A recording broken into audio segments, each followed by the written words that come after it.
Eh bien, what's up les gens, c'est Pintos et aujourd'hui on se retrouve pour une nouvelle vidéo et aujourd'hui on va parler des 10 chevaliers les plus bizarres dans Senseiya.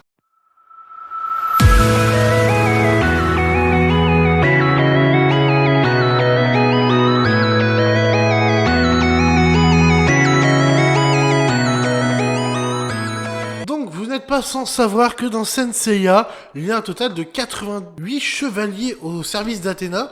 Donc ce qui fait qu'il y en a beaucoup et qu'on n'a pas échappé à la dérive de l'auteur par rapport à certains Saints. Et on va voir ça tout de suite avec les 10 Saints. On va dire si tu tombes dessus, t'es un peu déçu. Mais avant ça, n'hésitez pas à vous abonner et à liker si la vidéo vous plaît. Et restez bien jusqu'à la fin car j'ai une petite annonce à vous faire. Donc pour commencer, le numéro 10, le chevalier de la voile. Et non pas du voile.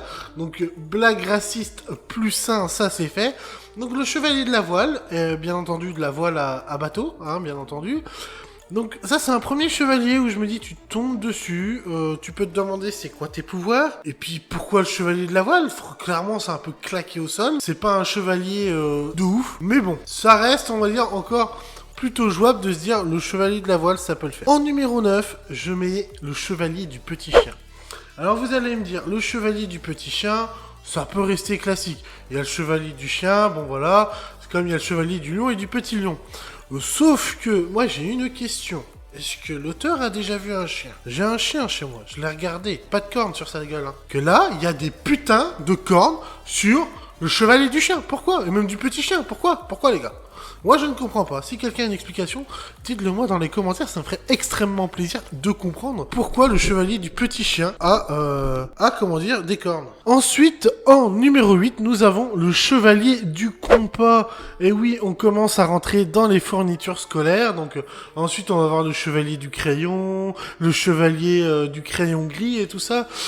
Non, non, non, bien entendu. C'est le chevalier du compas, on va dire le compas pour le bateau. Le compas qui sert à te donner la bonne direction grâce aux étoiles. Donc vous me direz, bon ça va, il fait un peu sens dans Senseiya. Mais bon, le mec c'est une boussole. Et il y a déjà le chevalier de la boussole. Donc en somme, le chevalier du compas, le chevalier de la boussole, c'est une réédite d'un personnage qui sert pas à grand chose au final. En numéro 7, on va rester dans le domaine marin et on va passer au chevalier de la carène. Donc la carène, c'est une partie du bateau, hein, je vais vous l'afficher bien entendu. Moi je me... Pourquoi cette partie-là en vrai? Il y a plein de parties sur un bateau. Il y a le chevalier du gouvernail aussi, mais il y a plein de parties sur un bateau. Cette partie-là, elle est un peu nulle. Franchement, elle est un peu nulle. À vrai dire, même personne ne sait ce que c'est que la carène, sauf pour les personnes qui sont dans le milieu marin. Moi qui ne l'étais pas, je savais pas avant. Et le prochain Saint, c'est pareil. Il faut vraiment s'y connaître pour savoir d'où il vient. Et on passe tout de suite au chevalier numéro 6 avec le chevalier de la réticule. Alors, le chevalier de la réticule, c'est un chevalier très très technique. C'est-à-dire, vous prenez un viseur de fusil à lunettes. C'est toujours pas ça. Ensuite, vous prenez donc votre viseur. Vous regardez à l'intérieur, vous avez ce qu'on appelle un cadran optique qui va vous permettre en fait de justement améliorer la distance, comme sur des jumelles. C'est toujours pas ça. Vous avez ce qu'on appelle... Vous voyez, des fois, il y a des petits points sur les viseurs. Et ben, c'est ça. La réticule, c'est en fait c'est ce petit point qui désigne en fait l'impact. Vraiment, c'est ça. Donc, bon, c'est pas... Franchement, très clairement, là on est allé le chercher loin celui-là. C'est très clairement... même le chevalier, on lui donne l'armure de la réticule, il est là, il fait... Ah ouais. Je sais pas ce que c'est, moi. Moi, je me pose la question, c'est quoi? Faut me donner une définition, le dictionnaire. Et tout de suite, on va passer maintenant dans le top 5. Donc là, vraiment, le top 5, on commence à rentrer dans du très très long. Là, très clairement, je me dis, l'auteur, il est arrivé à un point, on lui a dit, il y a 88 chevaliers à faire. Ouais, il s'est dit, bas les couilles pour cela. On commence tout de suite par le numéro 5, et ce chevalier-là, je me dis que... Vous voyez, la façon dont ils obtiennent leurs armures, c'est ils se battent entre eux. Mais là, je pense qu'il n'y a pas dû avoir de combat. Moi, j'imagine comme ça le moment où on t'annonce que tu te bats pour l'armure de la mouche. Oui, je parle bien du chevalier de la mouche. Il n'y a pas grand monde qui devait être chaud. Il y a un péon, il s'est dit, bon... Il y a peu de chances que j'arrive à choper une autre armure. Allez, je me jette dessus, quoi. Et en numéro 4, on a le chevalier de la poupée. Donc... Le chevalier de la poupée,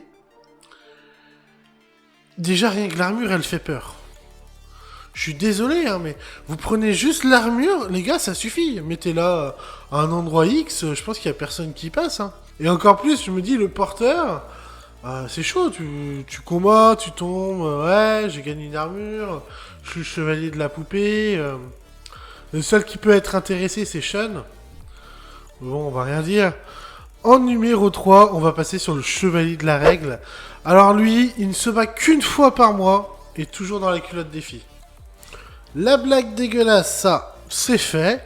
Donc non, le chevalier de la règle, c'est vraiment le chevalier de la règle. Donc vous voyez votre règle en plexi dégueulasse que vous tordez au bout de 2 semaines en cours.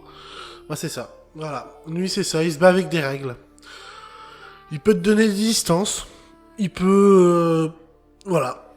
S'il peut faire des carrés, il peut faire des losanges. Ouais, c'est pas mal, mais en somme, il sert pas à grand chose.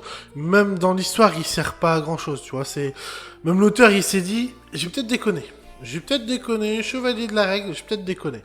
Et le numéro 2, alors là, on rentre dans ce que j'appelle un peu dans le domaine des chevaliers trop précis pour que ça soit stylé.